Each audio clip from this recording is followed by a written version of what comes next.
Now we have a testimony. Yes. And why don't you introduce a young man who will give the first testimony? Okay, we have a young man, a student of mine, Brian Salmary, who's going to give a testimony about how the Lord has just worked in his life. Come on, let's show him.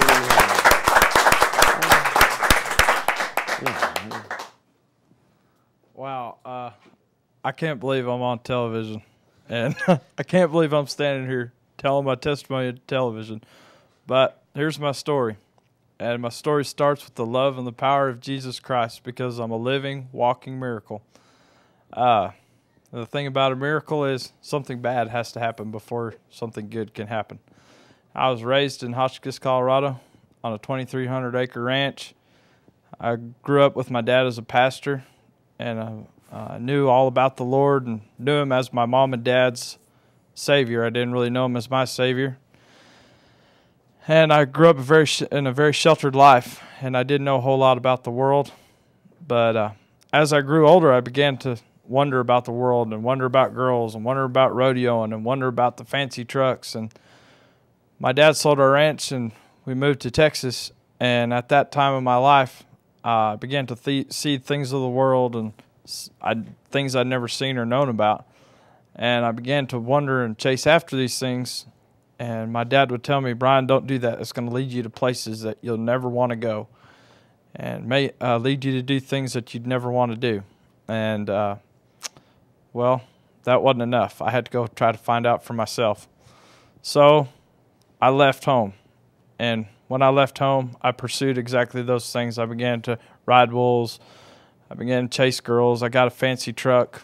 And I thought, man, this is it. I began to listen to country music, rock and roll. I thought, man, I've made it. This is it. This is what it's all about. Began to start drinking beer. And things progressed from there. I began to miss home. I began to miss my brothers and sisters. I'm the oldest of 7. I began to miss them, and to fill that void in my life, I turned to what I found out was called drugs. I never knew anything about it. And I found that that was a quick fix for my life. And being that was a quick fix, I got hooked to it very easily and very quickly. And my life spun out of control from that point on. I just began to spin out of control, doing drugs continuously. And then, make a very long story short, I thought all hope was lost. I never even planned on ever going home again. I missed my family terribly, but I thought, well, I've messed up too much. So I just was doing drugs and drinking heavily, and the more I missed home, the more drugs and alcohol I'd do to try to ease the pain. I remembered Jesus, but I thought, it's not for me. I'm too far gone. Until I found myself in a hospital bed, and I was diagnosed with congestive heart failure, and I thought my whole life was over with. But I remembered Jesus, and first thing I did was I asked him, I said, Jesus, are you done with me? I said, I know I've messed up, and I know my life is over, but please give me another chance. And a preacher come into my hospital room, and he told me, son, he said, I recommend you give your heart back to Jesus and let him clean the inside of it, and he'll heal the outside. And that was 8 months ago. And today, here's the other thing. They told me I had to have a heart transplant. They said that my heart was so gone that I'd have to have a new heart, and they was going to put me on a waiting list for it. And I gave my heart to Jesus Christ, back to Jesus Christ.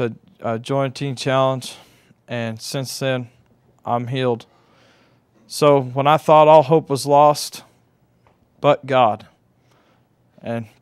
reached down and had mercy on me. And he's restored my family. He's restored me. And if I can say anything to anybody, is Jesus is the answer. He was the answer to me, and he's the answer to you. And I love Jesus with all my heart. I'm thankful for Teen Challenge and how they've helped me get my life back on track. And that's my story. And I love Jesus, and I love everybody. I hope it helps somebody.